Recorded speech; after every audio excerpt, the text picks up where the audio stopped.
Uma mansão enorme, funcionários por todos os lados, dinheiro que não acabava e uma menina de 7 anos que precisava apenas de um olhar, não de qualquer olhar, de um que dissesse, eu te vejo. O problema é que naquela casa ninguém tinha tempo para isso. A mansão dos Cavalcanti ficava no bairro mais caro de Valdória, numa esquina larga da Avenida das Magnólias. As grades de ferro preto se erguiam altas e silenciosas como uma advertência. O jardim era aparado toda semana com precisão quase militar. As janelas, altas, largas, de vidro fumê, viviam fechadas, mesmo nos dias de sol forte. De fora, parecia exatamente o tipo de lugar onde só pessoas muito felizes poderiam viver. Por dentro, era diferente. A mansão tinha cozinheiros, motoristas, jardineiros e faxineiras, cada um com sua função, seu horário e sua instrução mais importante: fazer o trabalho, não fazer perguntas e nunca se misturar com a família. Era uma regra não escrita, mas todo mundo aprendia no primeiro dia. Alguns aprendiam antes mesmo de entrar pela porta. E a família, naquele momento, era basicamente uma pessoa. Isabela Cavalcanti tinha 7 anos, cabelos sempre penteados e um jeito quieto de existir que chamava a atenção exatamente por não chamar atenção nenhuma. Ela não corria pelos corredores, não gritava, não espalhava brinquedos pelo chão de mármore branco. Transitava pela própria casa, como quem tenta não ocupar espaço demais, como se soubesse, de algum jeito, que crianças não deveriam saber que havia lugares onde era melhor passar despercebida. O pai dela, Rodrigo Cavalcanti, era o tipo de homem que mudava a temperatura de qualquer sala quando entrava. Ombros largos, sempre de terno, com aquele olhar direto, de quem estava acostumado a tomar decisões que moviam muito dinheiro e muita gente.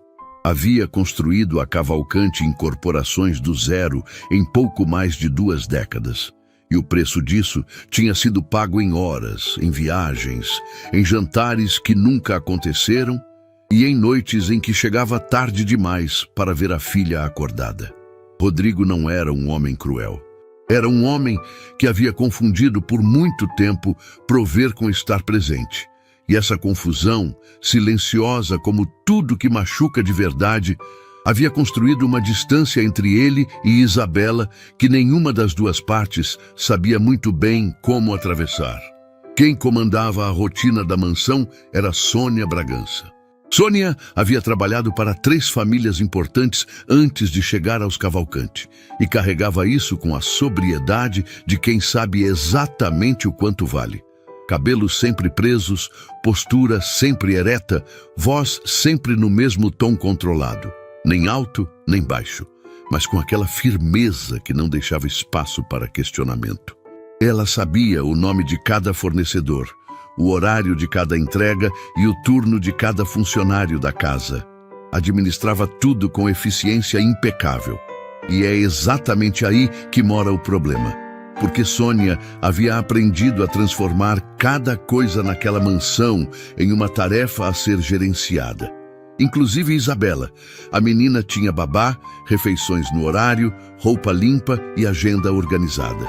Tinha tudo que podia ser resolvido com uma lista. O que ela não tinha, e o que nunca entrou em nenhuma lista de Sônia, era alguém que simplesmente a visse. Isabela havia aprendido a lidar com isso do único jeito que uma criança criativa encontra quando o mundo externo fecha as portas, construindo um mundo interno. No segundo andar da mansão, no quarto dela, havia uma janela enorme que dava para o jardim. E Isabela passava horas ali. Observava o jardineiro trabalhar, acompanhava os pássaros que pousavam na borda da fonte. Ficava olhando as nuvens mudarem de forma e inventava histórias sobre cada uma delas. Tinha um caderno onde escrevia e desenhava essas histórias. Um caderno que guardava atrás de um painel de madeira no fundo do armário, num esconderijo que só ela conhecia. Era o lugar mais verdadeiro que ela tinha. Naquela manhã, uma funcionária foi embora. Dona Perpétua havia trabalhado na mansão por quase 4 anos. Era uma mulher discreta, de passos curtos e cabeça sempre baixa, que varria os corredores em silêncio e nunca disse mais do que o necessário. Quando chegou a hora de ir, ela não fez discurso. Pegou o pertence da copa, acenou com a cabeça para Sônia e saiu pela porta dos fundos sem olhar para trás. Isabela a viu partir da janela do corredor. Ninguém percebeu que ela estava ali. Uma hora depois, Sônia estava na mesma porta, recebendo a substituta. A mulher que chegou não tinha nada de extraordinário à primeira vista. Trazia uma mochila surrada nas costas, um par de sapatos que já havia percorrido muitos quilômetros e mãos com a textura de quem trabalhou a vida inteira. Chamava-se Vera Lúcia Santana. Tinha uma carta de referência no bolso e um currículo de 2 folhas, simples, direto, sem floreios. Mas tinha também um sorriso que, por alguma razão difícil de explicar, parecia não pedir licença para existir. Sônia a examinou de cima a baixo com aquele olhar que catalogava pessoas em segundos. Vera, você começa hoje. Vou te mostrar os ambientes e as regras da casa. Fez uma pausa precisa. Aqui as regras são levadas a sério. Entendido, Vera respondeu. Simples assim. Enquanto Sônia conduzia Vera pelos corredores, Isabela as observava de longe, do seu ângulo favorito no vão da escada. Aquele ponto onde ela via tudo sem ser vista. Era um hábito antigo, confortável, seguro, mas dessa vez algo era diferente. Vera olhava para as coisas como se elas tivessem histórias. Passou os olhos pela biblioteca com uma atenção que parecia genuína. Inclinou levemente a cabeça diante de um quadro torto no corredor e o endireitou com 2 dedos, sem que ninguém pedisse. Quando Sônia abriu a janela da área de serviço para mostrar o depósito de produtos, Vera respirou fundo o ar que entrou, como se fosse um presente pequeno que ela havia decidido aceitar com gratidão. Isabela nunca havia visto ninguém fazer isso naquela casa. Foi no corredor do 2º andar que aconteceu. Isabela estava parada perto da escada, com um livro abraçado ao peito, quando Sônia e Vera dobraram a esquina. Sônia passou direto, continuando a falar sobre os protocolos de limpeza das janelas externas. Mas Vera parou. Por uma fração de segundo, parou, olhou para Isabela. E não foi aquele olhar rápido e desviado que a menina conhecia tão bem. Aquele que dizia, eu sei que você está aqui, mas é melhor fingir que não. Foi um olhar direto, presente, do tipo que não tem pressa e não tem medo. Um olhar que dizia, eu te vi. E então Vera sorriu. Não foi sorriso de protocolo, não foi sorriso de obrigação. Foi um sorriso real, do tipo que nasce do mesmo lugar que o choro, lá no fundo, onde as coisas ainda são verdadeiras. Isabela ficou tão paralisada que nem conseguiu reagir. Quando voltou a si, Vera já havia seguido Sônia pelo corredor e sumido na curva. A menina ficou parada por um longo momento, com o livro apertado contra o peito, tentando entender o que havia acabado de acontecer. Não era muita coisa. Era apenas um olhar, apenas um sorriso. Mas naquela mansão, naquele dia, havia sido absolutamente tudo. Naquela noite, Rodrigo chegou tarde, como sempre. Passou pela sala, subiu as escadas, parou diante do quarto de Isabela. A porta estava entreaberta, a luminária de cabeceira acesa. Por um momento ele ficou parado ali, a mão chegou perto da maçaneta e recuou. Havia um relatório esperando no escritório. Uma teleconferência cedo demais na manhã seguinte.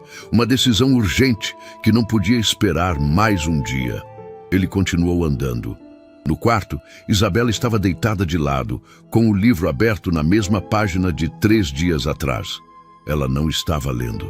Estava pensando naquele sorriso, naquele olhar, naquela mulher nova que havia parado no corredor por uma fração de segundo e escolhido enxergá-la. Fechou o livro devagar, apagou a luz e pela primeira vez em muito tempo adormeceu pensando não no que faltava, mas no que talvez estivesse chegando. Do lado de fora, o jardim permanecia impecável sob o luar.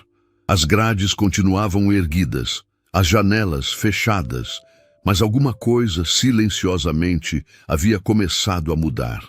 Tinha uma regra naquela casa que ninguém precisava explicar 2 vezes. Estava escrita no papel, sublinhada e repetida com o olhar de quem não está acostumado a ser questionado.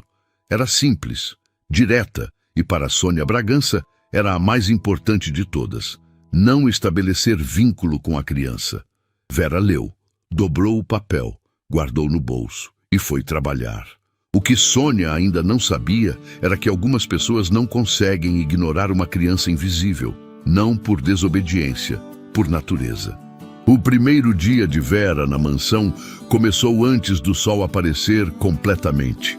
Ela chegou pela porta dos fundos, como era protocolo, trocou de sapatos na copa e pegou o carrinho de limpeza que Sônia havia separado com etiquetas em cada produto. Cada um no lugar certo, em ordem de uso, com instruções coladas na lateral. Organização impecável. Vera passou os olhos por tudo, assentiu levemente com a cabeça e começou pelo corredor leste, como orientado. Trabalhava bem. Isso ficou claro desde cedo. Não era o tipo de faxineira que faz o mínimo e empurra o resto para debaixo do tapete.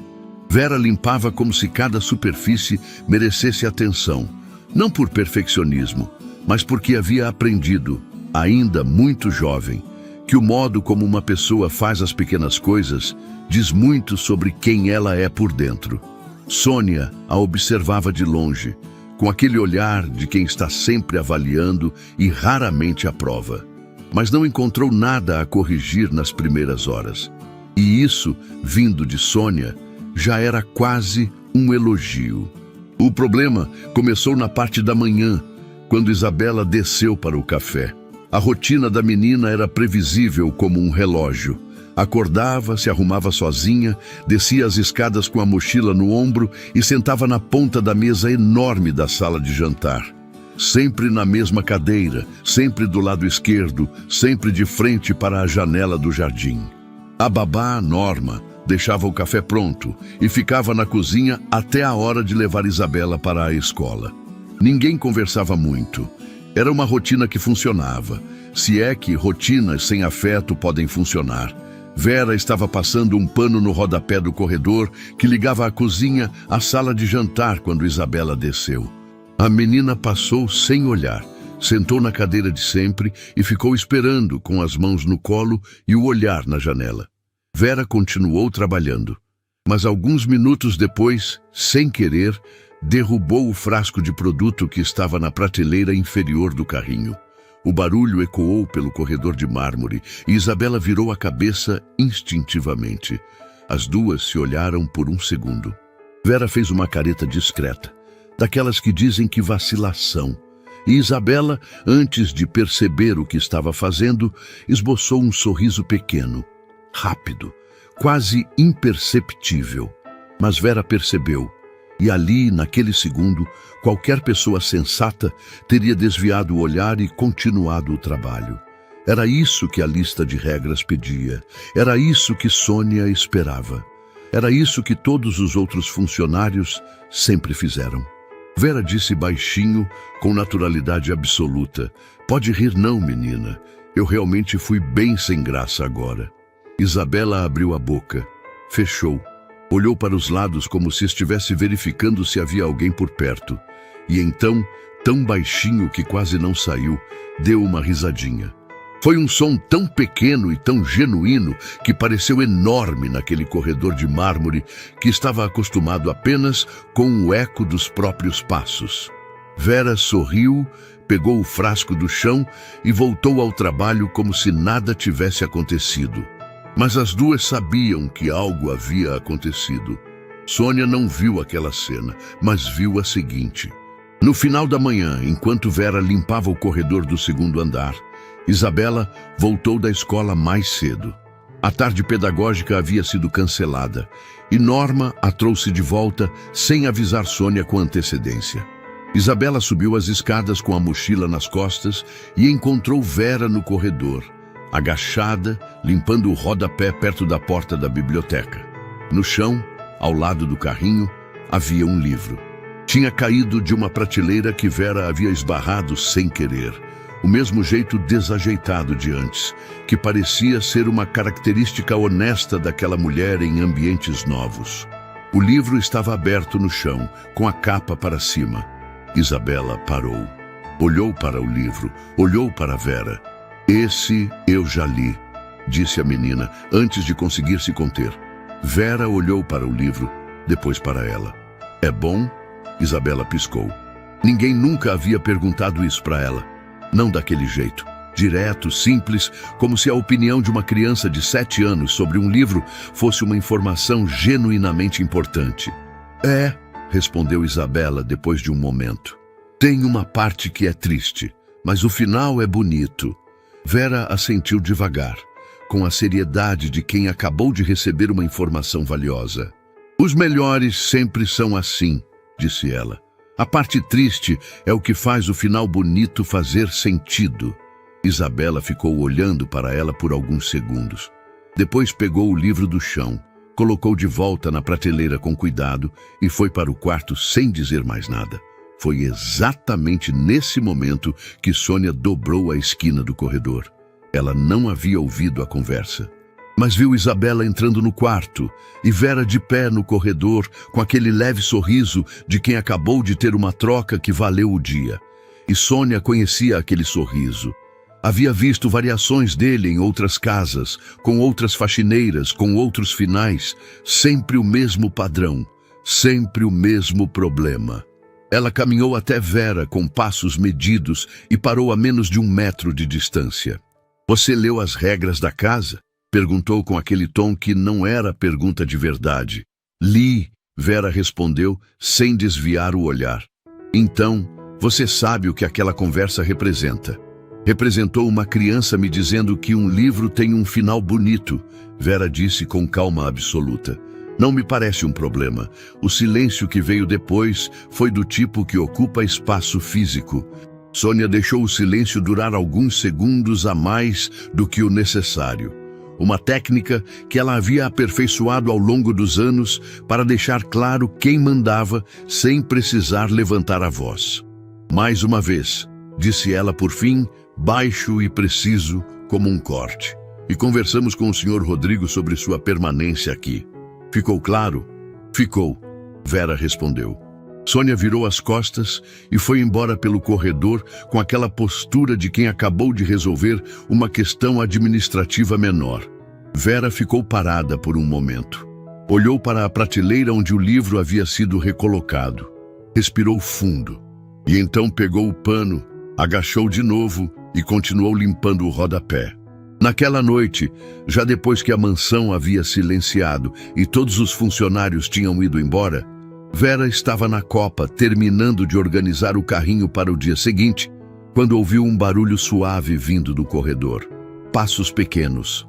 Ela não se moveu. Ficou de costas, arrumando os frascos devagar. Os passos pararam na entrada da copa. Vera esperou. "Você vai voltar amanhã?" A voz de Isabela veio baixinha, quase um sussurro, como se a pergunta fosse grande demais para ser feita em volume normal. Vera parou o que estava fazendo. Virou devagar. Isabela estava na entrada da copa de pijama, com os pés descalços no mármore frio e o cabelo solto. Não havia tristeza no rosto dela. Havia apenas uma pergunta honesta, do tipo que só crianças têm coragem de fazer em voz alta. Vera olhou para ela por um momento. "Vou voltar amanhã", disse, simples e firme. "E depois de amanhã também." Isabela assentiu uma vez, como se estivesse registrando aquela informação num lugar importante. Depois virou e sumiu de volta pelo corredor, os passos pequenos se afastando pelo mármore escuro da mansão. Vera ficou olhando para o corredor vazio por um longo momento. Pensou na lista de regras dobrada no bolso do avental. Pensou na voz de Sônia. Mais uma vez, e conversamos com o Sr. Rodrigo. Pensou na pergunta de Isabela. "Você vai voltar amanhã?" E soube, com aquela certeza que não precisa de lógica para existir, que não havia lista de regras no mundo capaz de fazer ela virar as costas para aquela criança. Não depois daquela pergunta, não depois daquele olhar, nunca. Tinha uma pergunta que Vera não conseguia tirar da cabeça desde a noite anterior. Não era sobre as regras de Sônia. Não era sobre o emprego. Era sobre uma menina de 7 anos que havia aparecido na entrada da copa de pijama, com os pés descalços no mármore frio, e feito a pergunta mais simples e mais pesada do mundo. Você vai voltar amanhã? Vera havia respondido que sim. E quando se comprometia com alguma coisa, cumpria, independente do que viesse pela frente. Ela chegou antes do horário. Entrou pela porta dos fundos, trocou de sapatos na copa e foi buscar o carrinho de limpeza no depósito. Foi então que viu. No chão, encostado na roda dianteira do carrinho, havia um bilhetinho dobrado em 4. Vera abaixou, pegou com cuidado e abriu devagar. A letra era de criança, irregular, com algumas letras maiores que as outras, do jeito que fica quando a mão ainda está aprendendo a segurar o lápis com força certa. Mas era caprichada. Cada palavra havia sido formada com atenção. O livro que eu falei fica na 3ª prateleira da biblioteca. Caso você queira ler, e só isso, sem sobrenome. Só a inicial.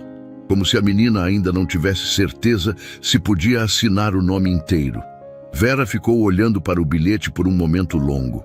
Depois, o dobrou com o mesmo cuidado com que havia sido dobrado antes e guardou no bolso do avental. Do lado esquerdo, longe da lista de regras de Sônia que ocupava o direito. Pegou o carrinho e foi trabalhar. Mas antes de subir para o 2º andar, passou pela biblioteca. Encontrou a 3ª prateleira. Passou os dedos pelas lombadas até identificar o livro. Uma história sobre uma menina que construía pontes entre ilhas que ninguém mais conseguia alcançar. Vera leu a contracapa em silêncio, com aquela atenção que dava para tudo que merecia atenção. Colocou o livro de volta no lugar com cuidado. E subiu as escadas com um peso diferente no peito.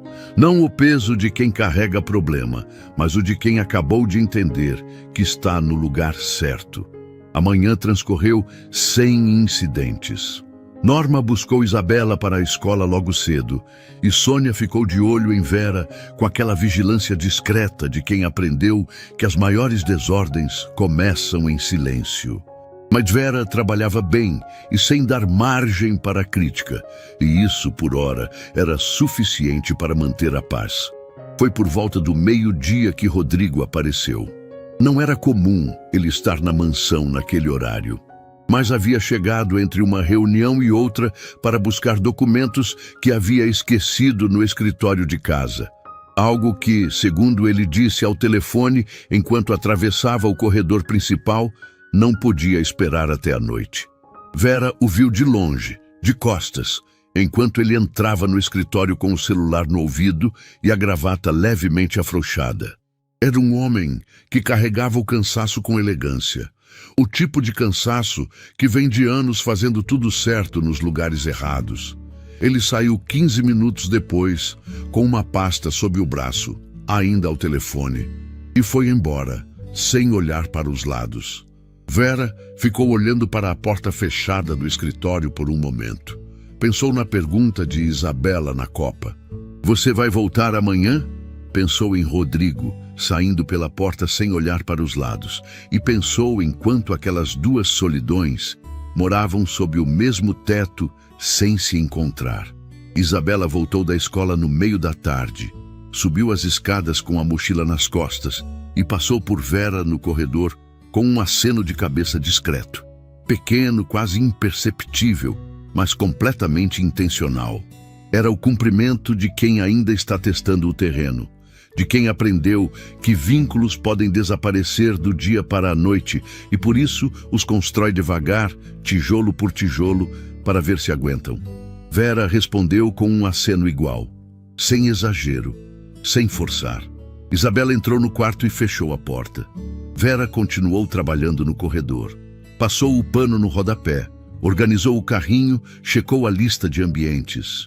Tudo normal, tudo dentro do protocolo. Até que, alguns minutos depois, a porta do quarto de Isabela se abriu. A menina apareceu com alguma coisa sob o braço. Um caderno, de capa grossa, com o elástico passado 2 vezes ao redor para manter fechado. Ela ficou parada na soleira por um segundo, como se ainda estivesse decidindo. Depois, caminhou até Vera e ficou de pé ao lado do carrinho. "Você pode guardar segredo?" perguntou em voz baixa. Vera parou o que estava fazendo. Olhou para a menina com atenção total. "Posso", disse no mesmo tom baixo. Isabela estendeu o caderno. "Então eu quero te mostrar uma coisa." Elas foram para o cantinho do corredor, onde havia uma janela larga com um banco de madeira embutido na parede. Um desses detalhes arquitetônicos bonitos que ninguém usava, porque ninguém tinha tempo de parar. Isabela sentou de um lado, Vera do outro, e a menina abriu o caderno com aquele cuidado de quem abre algo que guarda com a própria vida. As páginas eram uma revelação. Desenhos por toda parte, feitos com lápis de cor, alguns com caneta, outros só com grafite, paisagens inventadas, personagens com nomes escritos embaixo, histórias em quadrinhos improvisadas com balões de fala e tudo. Havia mapas de lugares que não existiam, criaturas que Isabela havia criado do zero, com descrições ao lado, e poemas curtos espalhados entre as ilustrações, como se fossem legendas de um mundo inteiro que morava dentro daquela criança. Vera virou as páginas devagar, sem pressa, sem o impulso de dizer que lindo de modo automático, do jeito vazio que os adultos fazem quando não estão realmente olhando. Ela estava realmente olhando. "Esse aqui", disse Vera, parando numa página. "Quem é?" "É a guardiã do vale", Isabela explicou, com a naturalidade de quem fala de um amigo real.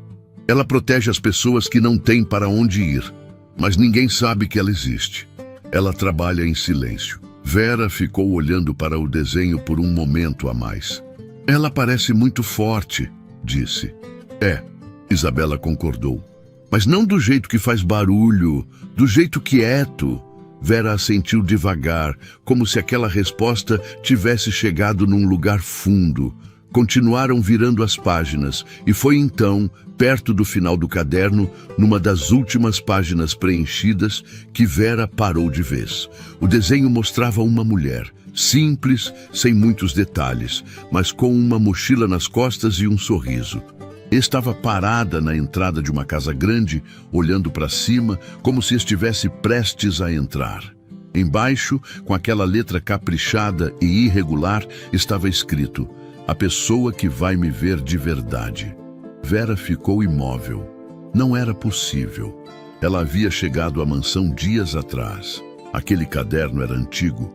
As páginas anteriores tinham desenhos que claramente haviam sido feitos ao longo de muito tempo. E aquela página com aquele desenho, com aquela legenda. "Quando você fez esse?" Vera perguntou com a voz mais calma que conseguiu. Isabela inclinou a cabeça pensando. "Umas 3 semanas atrás, acho.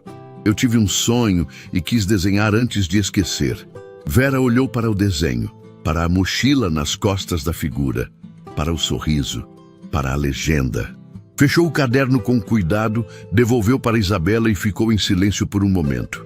O silêncio de quem está processando algo que a lógica não consegue organizar direito.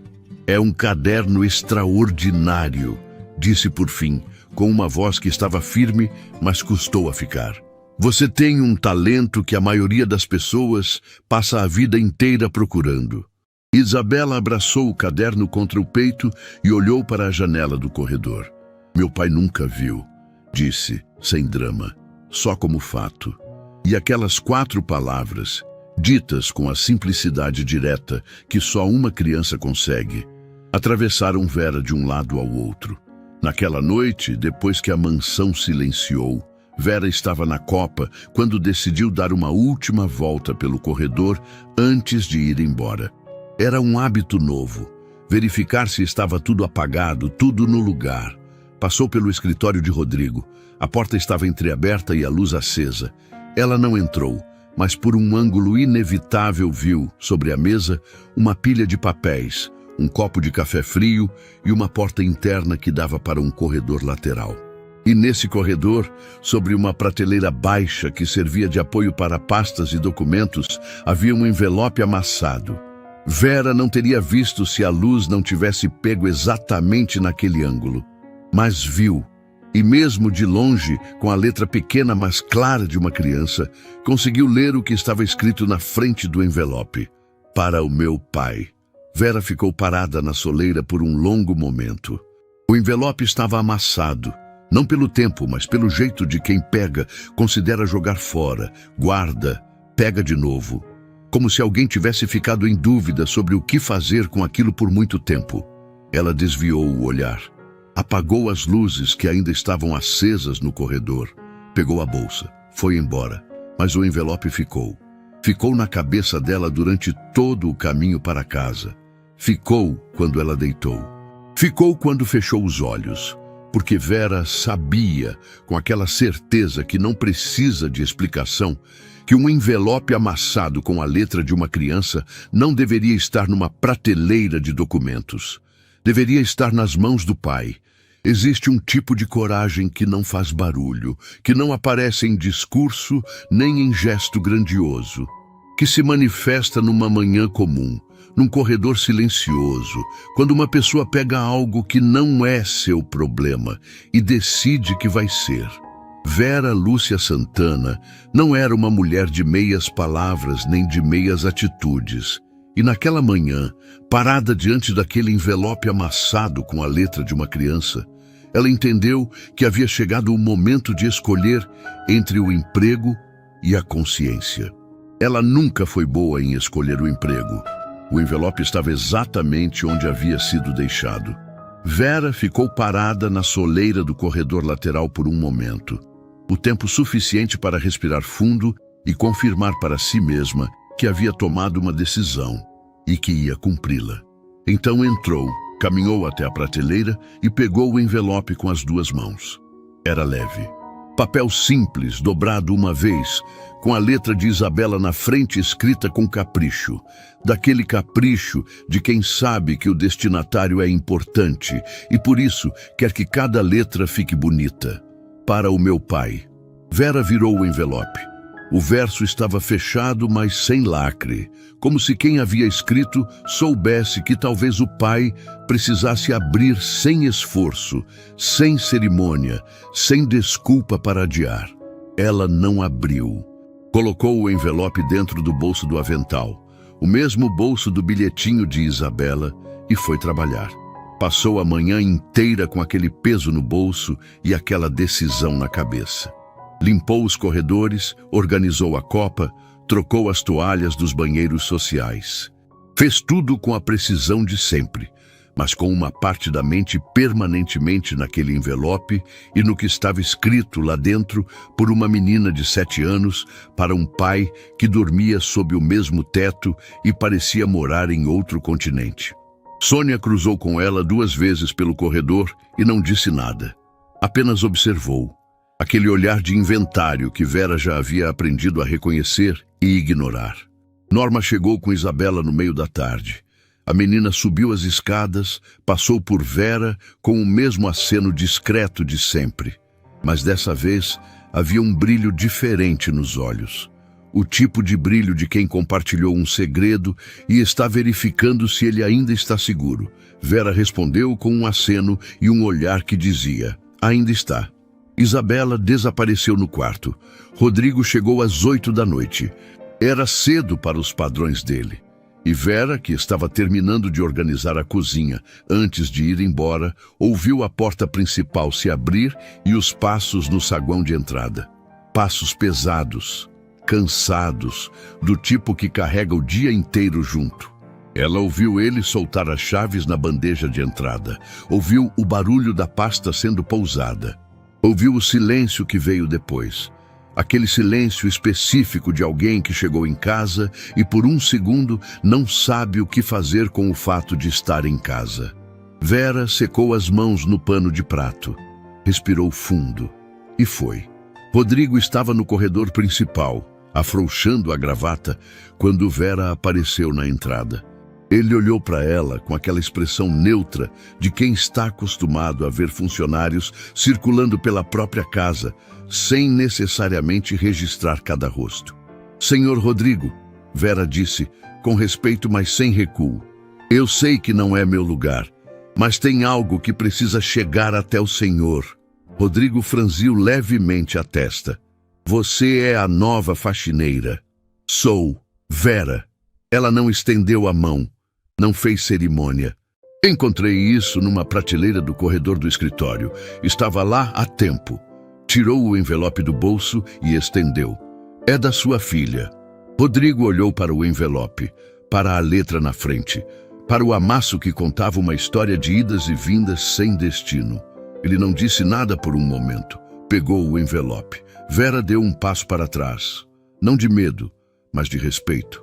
Aquele momento não era dela. Rodrigo virou o envelope nas mãos uma vez, duas, como se estivesse ganhando tempo ou coragem, ou as duas coisas juntas. Depois, abriu com cuidado, dobrou o papel para fora e começou a ler. Vera não viu o conteúdo, mas viu o rosto.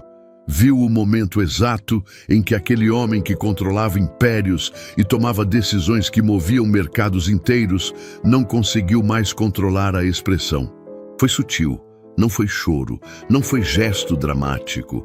Foi um enrijecimento na mandíbula, uma respiração que ficou presa no meio, um piscar de olhos 1 segundo mais longo que o normal.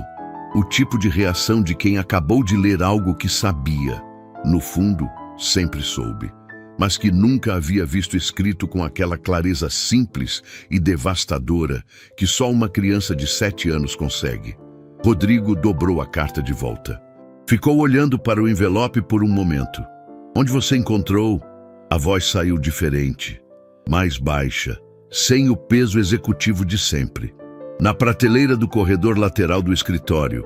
Vera respondeu. "Estava entre documentos." O silêncio que veio depois durou tempo suficiente para Vera perceber que havia algo mais naquela história. Rodrigo não estava surpreso de encontrar a carta ali. Estava surpreso de estar segurando ela. "Pode ir", disse ele por fim. Não foi grosseria, foi o tom de quem precisa ficar sozinho com urgência. Vera assentiu e foi. Ela estava na copa, pegando a bolsa, quando ouviu os passos de Rodrigo subindo as escadas. Passos diferentes dos de sempre, mais lentos, com pausas. Ficou parada, escutando, sem conseguir ir embora de verdade. Ouviu o piso do 2º andar ranger levemente, ouviu uma pausa longa e depois o som suave de uma porta se abrindo. Isabela estava sentada na janela do quarto com o caderno no colo, desenhando à luz da luminária, quando ouviu a porta abrir. Levantou os olhos, esperando encontrar Norma com o aviso de que estava na hora de dormir. Mas era o pai. Rodrigo estava parado na soleira, de terno ainda, com a carta na mão, com aquela expressão de homem que planejou o que ia dizer e chegou na hora e esqueceu tudo. Isabela ficou olhando para ele. Não disse nada. Esperou, com aquela paciência estranha que crianças desenvolvem quando aprendem que os adultos às vezes precisam de tempo para começar. "Eu li sua carta", disse Rodrigo por fim. A voz estava firme, mas havia alguma coisa diferente por baixo dela. "Toda ela", Isabela fechou o caderno devagar. "Eu escrevi faz tempo", disse com naturalidade. "Achei que tinha se perdido, e naquelas palavras, achei que tinha se perdido." Havia uma história inteira que Rodrigo precisou de um segundo para absorver, porque a menina não havia dito, "Achei que você não tinha lido." Não havia dito, "Achei que você não ligava." Havia dito, "Achei que tinha se perdido", porque era mais fácil acreditar que a carta havia se perdido do que acreditar que o pai havia escolhido não responder. Rodrigo entrou no quarto, sentou na beira da cama.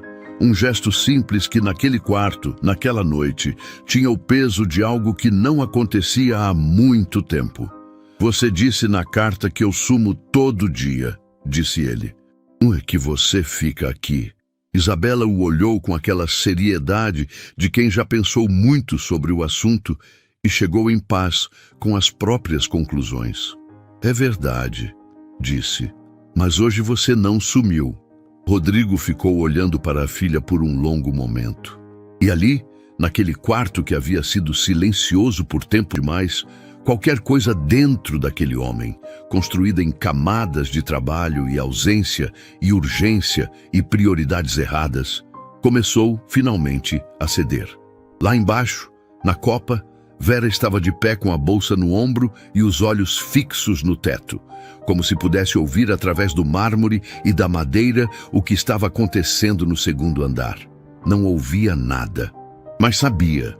Pegou a bolsa com mais firmeza, caminhou até a porta dos fundos e saiu para a noite. Foi só quando a porta fechou atrás dela que ela permitiu que o canto dos olhos ficasse úmido. Não de tristeza, de alívio. Do tipo que vem quando uma coisa que estava errada por tempo demais finalmente começa a se corrigir.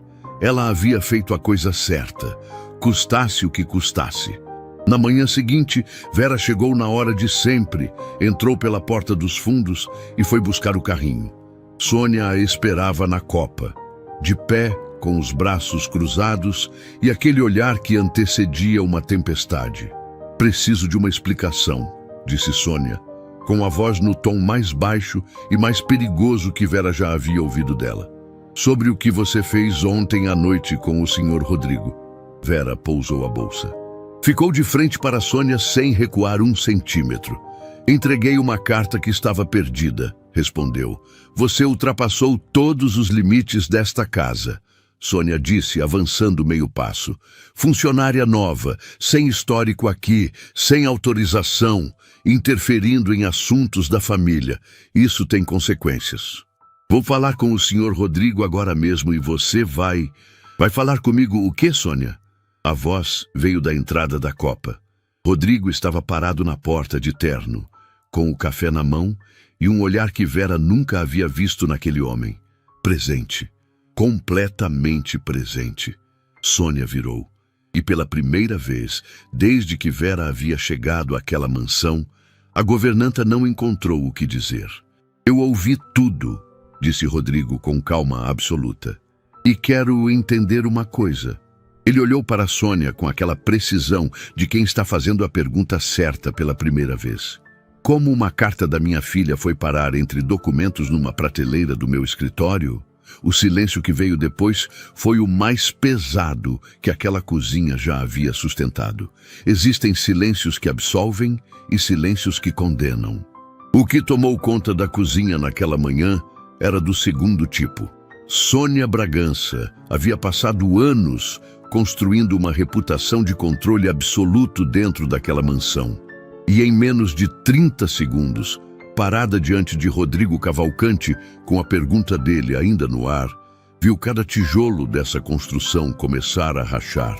Não por falta de inteligência, mas porque algumas perguntas não têm resposta que salve quem precisa responder. Rodrigo repetiu com a mesma calma de antes, que era mais pesada exatamente por ser calma. Como uma carta da minha filha foi parar entre documentos numa prateleira do meu escritório, Sônia? A governanta respirou, ajustou a postura, aquele reflexo de quem usa a própria rigidez como escudo. Senhor Rodrigo, existem protocolos nessa casa para garantir que o senhor não seja sobrecarregado com carta da minha filha?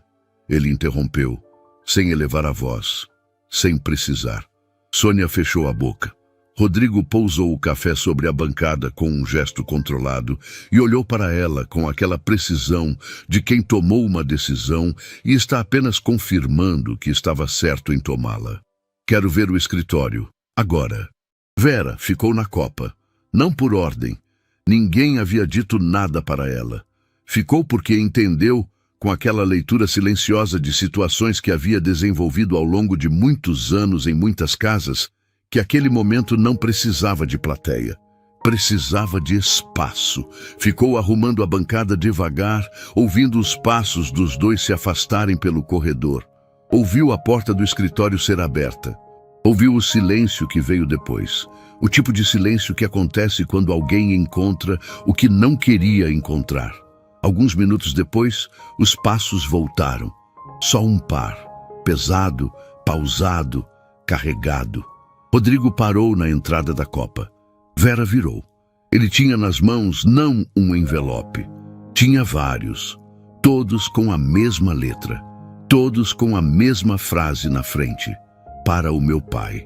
Vera contou rapidamente com os olhos. 6, 7, talvez 8 envelopes, alguns mais amarelados que outros, o que significava que os mais antigos estavam ali havia muito tempo. Rodrigo olhou para ela com uma expressão que Vera nunca havia visto num homem daquele porte. Não era raiva, não era vergonha, era aquela dor específica de quem entende, de uma vez e sem possibilidade de voltar atrás, o tamanho do que perdeu enquanto estava olhando para outro lado. Ela escrevia, disse ele, mais para si mesmo do que para Vera. Ela sempre escreveu. Vera não disse nada. Às vezes, a coisa mais respeitosa que existe é o silêncio de quem está presente de verdade. Rodrigo pousou os envelopes sobre a mesa da copa. Passou a mão pelo rosto e ficou olhando para eles por um momento longo. Sônia foi dispensada, disse por fim. Ela sai hoje. A saída de Sônia foi silenciosa como tudo que ela sempre foi, mas desta vez o silêncio não tinha controle. Tinha derrota. Ela pegou seus pertences da sala da governanta, uma pasta com documentos pessoais e um cachecol que estava pendurado no cabide da entrada. Não disse nada para Vera quando passou por ela no corredor. Não desviou o olhar, mas também não o sustentou. Saiu pela porta dos fundos, a mesma por onde havia entrado anos atrás, sem olhar para trás. Norma, que havia chegado para buscar Isabela para a escola e testemunhado a movimentação incomum da manhã, foi chamada por Rodrigo ao escritório logo depois. A conversa foi breve. Ele agradeceu os anos de serviço, explicou que a rotina da casa estava mudando e que ele mesmo passaria a estar mais presente. Norma saiu com uma carta de referência e um aperto de mão firme, sem drama, sem ressentimento. A mansão, de repente, estava diferente, mais silenciosa em alguns pontos, mais respirável em outros. Foi nessa mesma tarde que Margot Vasconcelos apareceu. Vera a viu chegar pela janela da área de serviço, um carro escuro importado que parou na entrada principal com a precisão de quem está acostumado a ser esperado. A mulher que desceu tinha a postura de quem sabe exatamente quanto espaço ocupa e ocupa um pouco mais do que o necessário de propósito. Bem vestida, pasta na mão, sorriso que chegava antes dela. Assessora pessoal de Rodrigo havia anos. Era o que Vera soube depois, pela conversa que ouviu sem querer, enquanto passava o pano no corredor próximo à sala de reuniões. Margot cuidava da agenda, dos contratos, dos relacionamentos institucionais. Era eficiente e leal à empresa e absolutamente convicta de que seu lugar ao lado de Rodrigo era insubstituível. O problema, e Vera percebeu isso no primeiro minuto, era que Margot também achava que seu lugar dentro daquela mansão era insubstituível. Ela circulou pelos ambientes com uma familiaridade que não era de visita. Abriu a geladeira para pegar água sem perguntar. Comentou sobre a ausência de Sônia com um sorriso que tentava parecer surpresa, mas era claramente satisfação. E quando cruzou com Vera no corredor, parou. Avaliou de cima a baixo, com aquele tipo de olhar que cataloga e descarta ao mesmo tempo, e disse: "Você é a nova, né?" Sem esperar resposta, já estava andando. "Precisa de alguém para mostrar como as coisas funcionam aqui. Vou falar com Rodrigo sobre isso." Vera ficou olhando para o corredor vazio depois que Margot dobrou a esquina. Não disse nada, mas guardou. Nos dias seguintes, a mansão entrou numa espécie de reorganização silenciosa. Rodrigo passou a chegar mais cedo. Não todos os dias. A mudança era real, mas não era milagre, e Vera sabia reconhecer a diferença entre transformação genuína e culpa passageira. Mas havia dias em que ele estava em casa quando Isabela chegava da escola. Dias em que o jantar acontecia com os dois à mesa, ainda com muito silêncio, ainda com a estranheza de dois desconhecidos que partilham o mesmo sangue e estão aprendendo, devagar, como conversar. Isabela não saltava de alegria, não corria para abraçar. Ela chegava, via o pai na sala, assentava com a cabeça, aquele aceno discreto que era a linguagem dela, e ficava por perto. Isso, para quem conhecia a menina, era tudo. Vera observava à distância e sentia o peito aquecer, mas havia algo no andar de Margot por aquela casa que esfriava o que aquecia. A assessora havia passado a aparecer com mais frequência, não só para assuntos de trabalho, mas para almoços, para conversas que se estendiam pela tarde, para sugestões sobre a rotina da mansão que ninguém havia pedido. Certa vez, Vera a encontrou parada na porta do quarto de Isabela, olhando para dentro com aquele sorriso calculado, sem saber que a menina estava observando do canto da janela. Isabela não disse nada, mas naquela noite, quando Vera passou pelo corredor, a menina abriu a porta do quarto e disse apenas: "Essa mulher olha para as coisas como se fossem dela." Vera parou, olhou para Isabela. "Você é muito observadora", disse com cuidado. "Meu pai não percebe", Isabela completou. Depois fechou a porta. Vera ficou parada no corredor por um momento. A menina tinha razão. Isso era exatamente o que a preocupava. Foi Claudete quem ligou na sexta-feira à noite. Vera estava em casa, um apartamento pequeno a 40 minutos de Valdória, simples e organizado com o mesmo cuidado que ela colocava em tudo, quando o celular tocou. Claudete era a amiga de longa data, a pessoa que havia estado presente nos momentos mais difíceis da vida de Vera e que conhecia cada camada daquela história que Vera nunca contava para ninguém. "Como está sendo?" Claudete perguntou com aquela voz direta de quem não tem tempo para rodeios, mas tem todo o tempo do mundo para quem importa. "Diferente", Vera respondeu. "Tem uma menina lá que..." Ela parou. Não soube terminar a frase de imediato. "Que o quê?" Claudete insistiu, suave. "Que me lembra quem eu poderia ter sido", Vera disse por fim, "se as coisas tivessem sido diferentes." O silêncio que veio do outro lado da linha não era vazio, era do tipo que abraça. "Vera", Claudete disse depois de um momento, "você sabe que mais cedo ou mais tarde vai ter que contar, né? Quem você é de verdade. O que aconteceu. Eles vão descobrir de qualquer jeito, e é melhor que seja pela sua voz." Vera ficou olhando para a janela do apartamento. A cidade lá fora piscava em 1000 luzes pequenas. "Eu sei", disse, "mas ainda não é hora." Claudete não pressionou. Conhecia Vera bem o suficiente para saber quando empurrar e quando deixar o tempo trabalhar. Mas antes de desligar, disse uma última coisa, baixinho, como quem avisa sobre uma tempestade que já está no horizonte.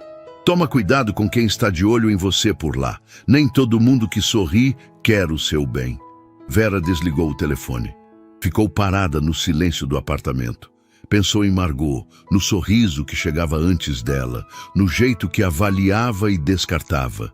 No olhar que Isabela havia descrito com precisão de adulto, ela olha para as coisas como se fossem dela. E soube, com aquela certeza que não precisa de lógica, que o tempo estava se esgotando. Tem gente que investiga o passado dos outros porque tem medo do futuro. Margot Vasconcelos era exatamente esse tipo de pessoa. Ela havia passado anos construindo sua posição ao lado de Rodrigo Cavalcante, não com afeto, mas com utilidade. E agora, pela primeira vez, sentia que uma mulher com mochila surrada e sorriso sem protocolo estava ocupando um espaço que ela nunca havia pedido formalmente, mas considerava seu. Então, fez o que pessoas assim fazem quando se sentem ameaçadas. Foi buscar uma arma. Vera viu o carro estranho na entrada, mas não parou para analisar. Entrou pela porta dos fundos, como sempre, trocou de sapatos, pegou o carrinho. A mansão estava diferente naquela manhã.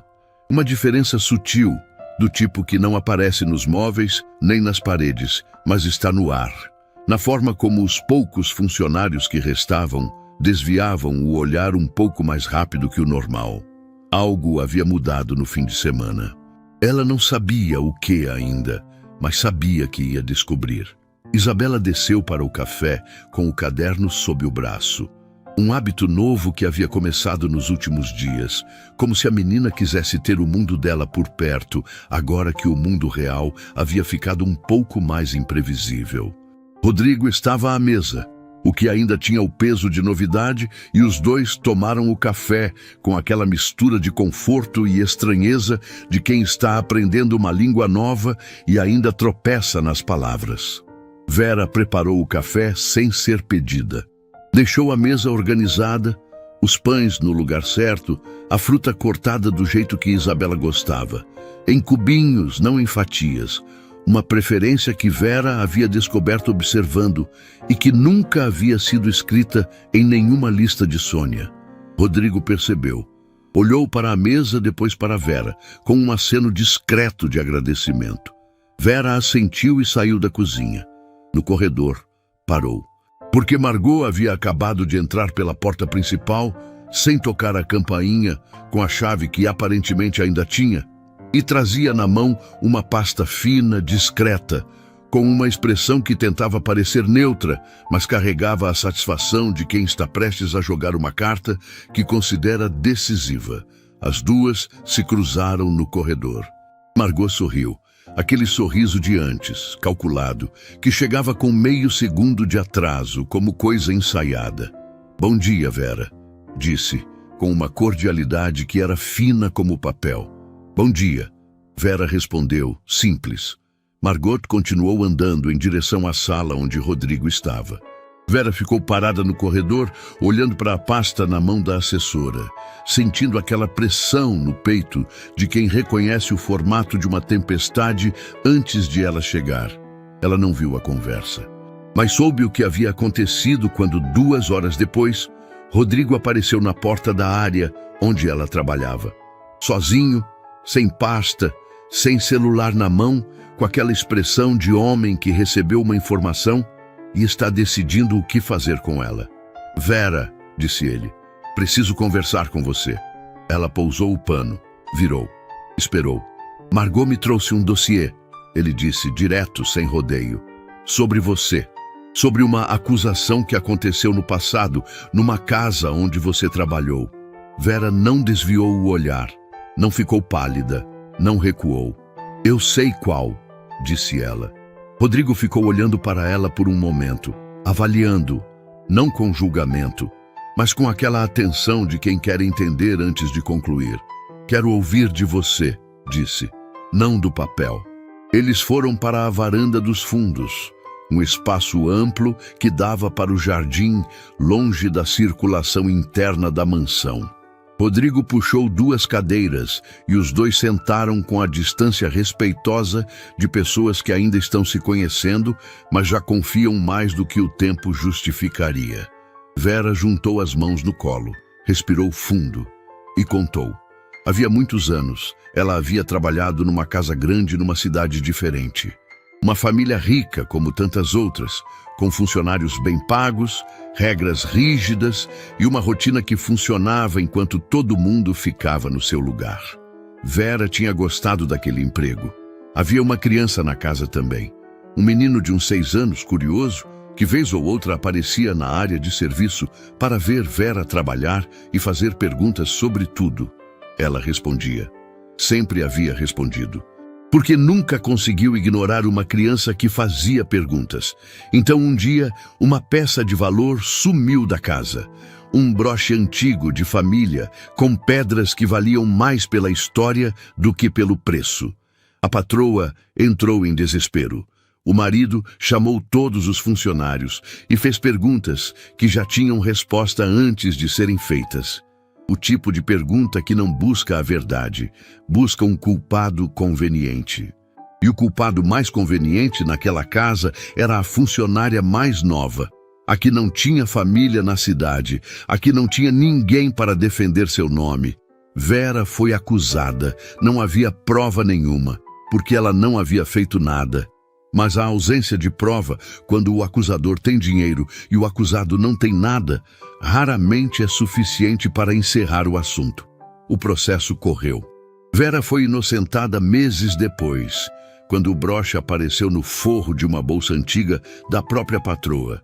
Esquecido, não roubado. Mas o nome já havia circulado. A história já havia viajado.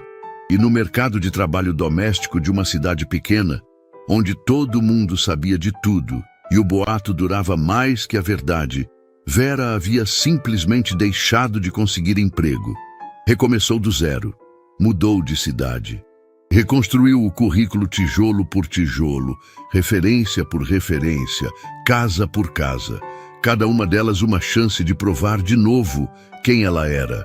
Rodrigo ouviu tudo em silêncio. Quando Vera terminou, ele ficou olhando para o jardim por um momento. O dossiê de Margot para na acusação, disse ele. Não chega na inocentação. Nunca chegam. Vera respondeu, sem amargura, só como fato. Rodrigo assentiu devagar. Depois olhou para ela com aquela direteza que era a característica mais honesta dele.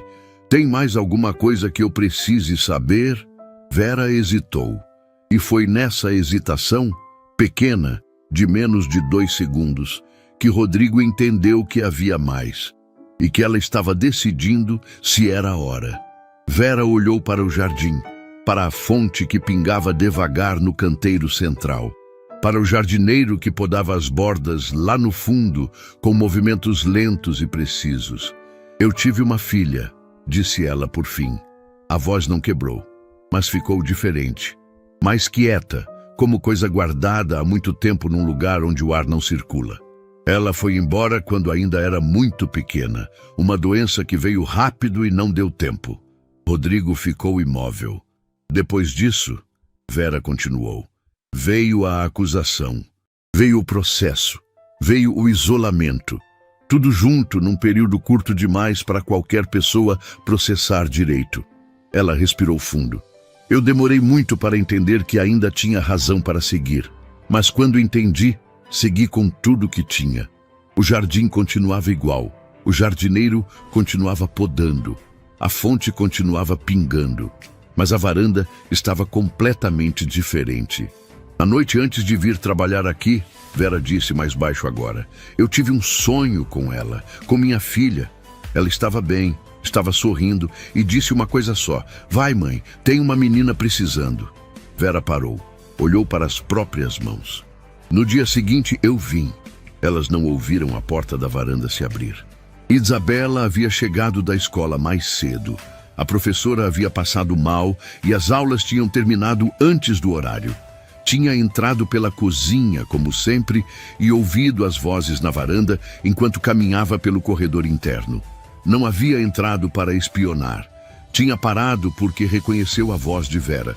E quando se reconhece a voz de uma pessoa que importa, os pés param antes que a cabeça mande.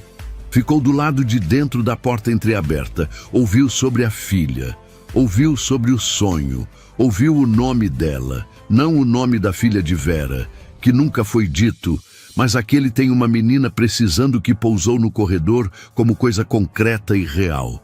Isabela ficou parada por um longo momento depois que o silêncio tomou conta da varanda. Então entrou. Os 2 adultos viraram ao mesmo tempo. Rodrigo com surpresa, Vera com aquela expressão de quem não sabe o que vem a seguir, mas já aprendeu a confiar no que vem. Isabela caminhou até a mesa da varanda sem dizer nada. Pousou o caderno sobre a superfície, abriu na última página preenchida e empurrou em direção a Vera. Era um desenho novo. 2 figuras na cozinha, uma mulher e uma menina lado a lado, com as mãos na massa sobre uma bancada coberta de farinha. Ao redor delas, o ambiente era quente, iluminado, cheio de detalhes que só Isabela saberia desenhar, porque só ela havia imaginado aquela cena com aquela precisão. E no canto da ilustração, quase despercebido, havia uma terceira figura, parada na entrada da cozinha de longe, observando as 2 com um sorriso que a menina havia desenhado com traço suave, quase tímido. A figura do pai. Embaixo do desenho, a legenda dizia, Minha família escolhida. Vera olhou para o desenho. Olhou para Isabela. E pela primeira vez desde que havia entrado naquela mansão, não conseguiu segurar. Uma lágrima só, discreta, rápida, do tipo que escapa antes que a pessoa decida deixar. Isabela viu, não disse nada. Só puxou uma cadeira e sentou ao lado de Vera com aquela naturalidade de quem já decidiu que aquele é o seu lugar. Rodrigo ficou olhando para as duas por um longo momento.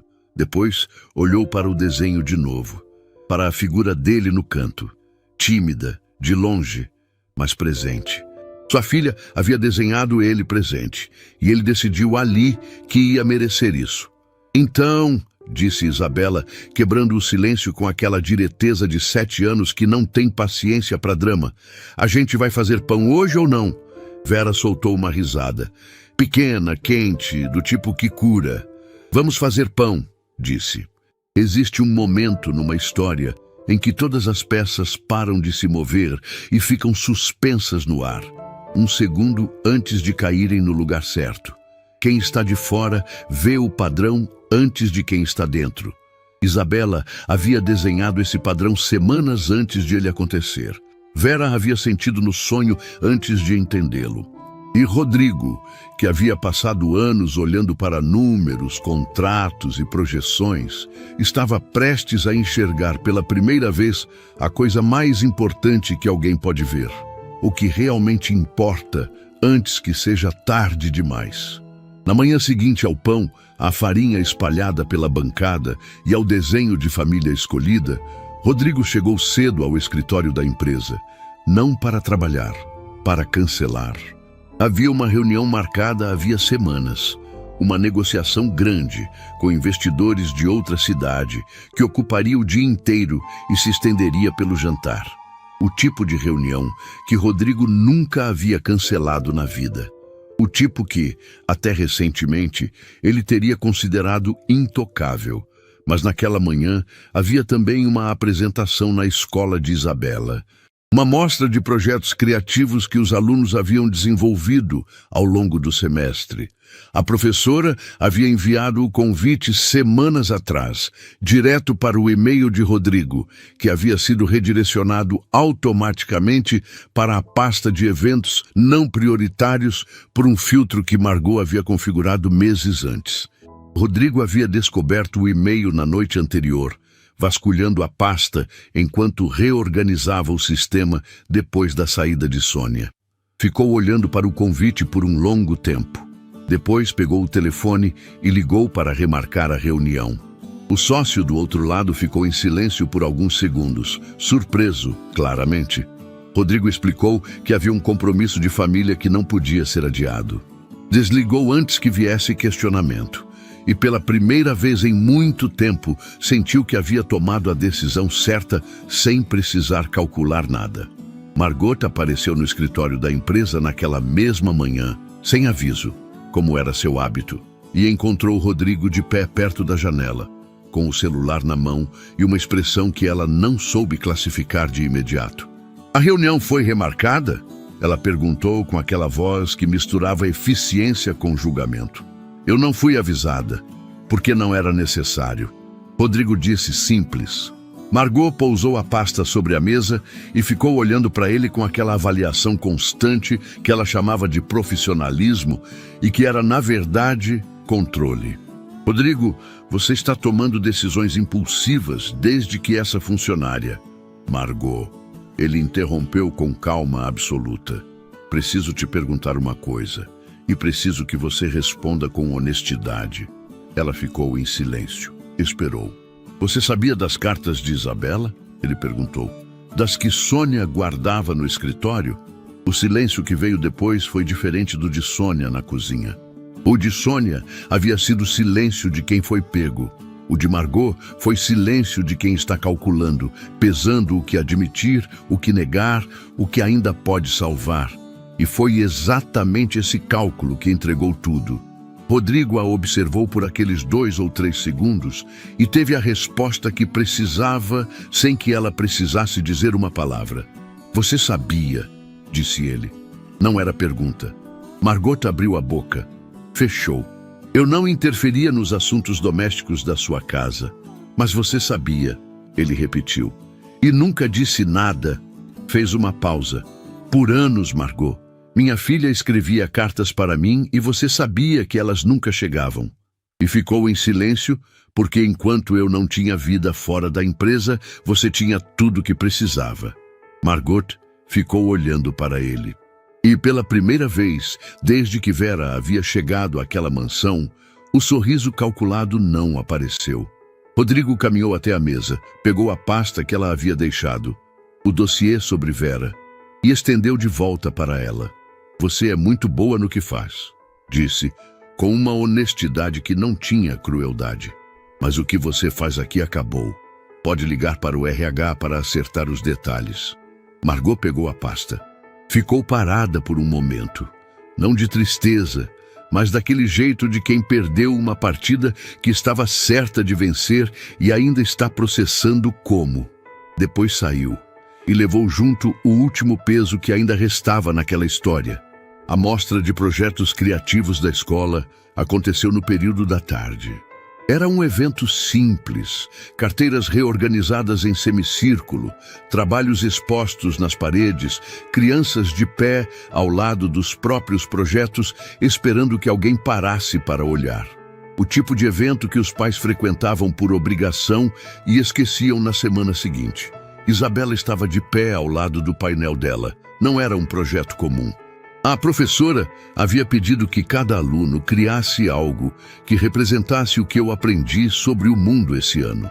A maioria havia feito redações, colagens com fotos de família, cartazes com desenhos de atividades que gostavam. Isabela havia encadernado 8 páginas do caderno, não o caderno inteiro.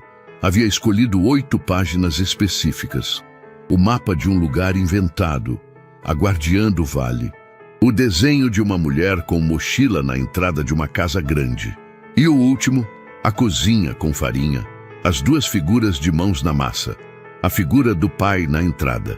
Embaixo de cada desenho, ela havia escrito uma legenda. A última dizia: aprendi que família não é só quem nasce junto, é quem escolhe ficar. A professora havia lido aquilo durante a montagem do painel e ficado em silêncio por um momento mais longo do que o habitual. Rodrigo chegou quando o evento já havia começado. Entrou pela porta lateral, de terno como sempre, e ficou parado por um segundo enquanto os olhos vasculhavam a sala. Quando encontrou Isabela, caminhou na direção dela devagar, com aquela cautela de quem ainda está aprendendo como ocupar um espaço que esteve vazio por muito tempo. Isabela o viu chegar. Não saltou, não correu. Ficou de pé ao lado do painel, com aquela calma que era a característica mais extraordinária dela, e esperou. Rodrigo parou diante do painel. Leu cada legenda. Ficou mais tempo no último desenho, na figura dele na entrada da cozinha, no traço suave que Isabela havia usado para desenhar seu sorriso. Depois olhou para a filha. Você me desenhou, disse. Você estava lá, ela respondeu. Simples. Rodrigo ficou olhando para ela por um momento. E então fez algo que não havia feito em tempo demais. Abaixou até ficar na altura dela, de frente, sem pressa.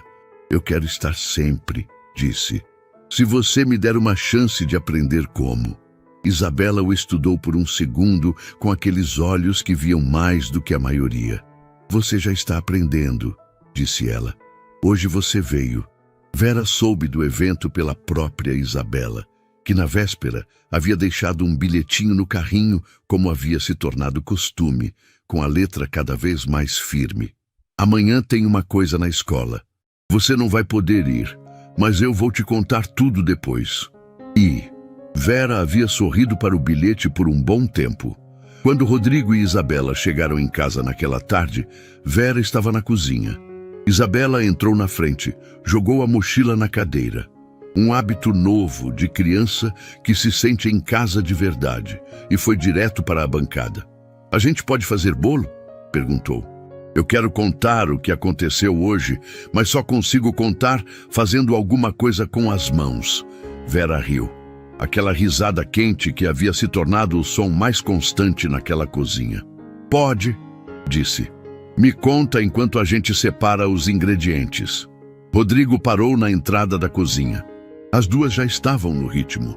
Isabela abrindo armários com a desenvoltura de quem conhece cada gaveta. Vera separando os ingredientes com aquela precisão calma de sempre. Farinha, ovos, fermento. A conversa acontecendo no mesmo ritmo do preparo. Isabela contando sobre o painel, sobre o que a professora havia dito, sobre a menina da turma que havia ficado olhando para o desenho da Guardiã do Vale por muito tempo. Rodrigo ficou parado na entrada, exatamente como no desenho. Ele olhou para as duas, para a farinha que já começava a aparecer na bancada, para a maneira como Isabela gesticulava enquanto falava, animada, sem medir palavras, uma versão da filha que ele estava começando a conhecer e que era muito maior e mais rica do que qualquer versão que havia imaginado. E sentiu, com uma clareza que não precisava de palavra nem de análise, que aquela mulher havia dado à sua filha o que nenhum dinheiro, nenhum cargo, nenhuma conquista profissional poderia comprar. Presença, atenção, o olhar que diz, eu te vejo. Naquela noite, depois que Isabela foi dormir, com farinha ainda no cabelo e um sorriso que não havia saído desde a escola, Rodrigo encontrou Vera na copa. Ela estava pegando a bolsa para ir embora quando ele apareceu na entrada. Pode sentar um minuto? Ele pediu. Vera sentou. Rodrigo ficou de pé por um momento, como alguém organizando o que quer dizer antes de dizer. Depois, puxou a cadeira em frente a ela e sentou também. Você entrou nessa casa com uma mochila surrada e uma carta de referência, disse. E mudou tudo. Não com barulho, com presença. Fez uma pausa. Eu quero te fazer uma proposta, não de emprego. Vera o olhou. Isabela precisa de alguém que a veja de verdade. Ele continuou. Eu estou aprendendo a ser esse alguém. Mas enquanto aprendo, e mesmo depois que aprender, eu quero que você faça parte dessa família, com lugar fixo, com direitos, com tudo que é de quem pertence a um lar. Ele olhou para ela com aquela direteza que era a parte mais honesta dele. Você não precisa responder agora, mas quero que saiba que essa casa tem um lugar que é seu, se você quiser. Vera ficou olhando para ele por um longo momento. Pensou no apartamento pequeno a 40 minutos de distância. Pensou em Claudete dizendo, tem uma menina precisando. Pensou no sonho, na filha, naquele vai, mãe que havia mudado tudo. Pensou em Isabela, na copa de pijama, com os pés descalços no mármore frio, perguntando se ela voltaria no dia seguinte. Eu já respondi, disse Vera, com aquela simplicidade que era a sua característica mais extraordinária. Respondi quando não fui embora na primeira vez que Sônia me ameaçou. Rodrigo ficou olhando para ela. E pela primeira vez em muito tempo, sorriu de verdade. Não o sorriso de executivo, não o sorriso de protocolo, o sorriso de alguém que chegou em casa. Semanas depois, os corredores da mansão soavam diferente. Tinha barulho de passos correndo. Isabela havia descoberto que podia correr dentro de casa e que ninguém ia pedir para parar. Tinha cheiro de comida sendo feita com conversa ao redor. Tinha um caderno novo em cima da mesa da sala, aberto, não escondido, com desenhos que Isabela fazia agora para mostrar, não para guardar. E tinha Vera, com um quarto que era seu, com uma chave que era sua, com um lugar na mesa que ninguém precisava explicar, porque já era óbvio para todo mundo naquela casa. A mansão que havia respirado silêncio por tempo demais havia aprendido finalmente a respirar vida. Nem sempre quem muda uma vida chega com poder ou dinheiro. Às vezes, chega com uma mochila surrada, calos nas mãos e um olhar que não desvia. Um olhar que diz, eu te vejo. E isso, esse gesto simples, gratuito e raro, é capaz de reconstruir o que anos de ausência destruíram. Porque no fim, o que uma criança mais precisa não cabe em nenhuma mansão do mundo. Cabe num olhar, num sorriso, em alguém que para.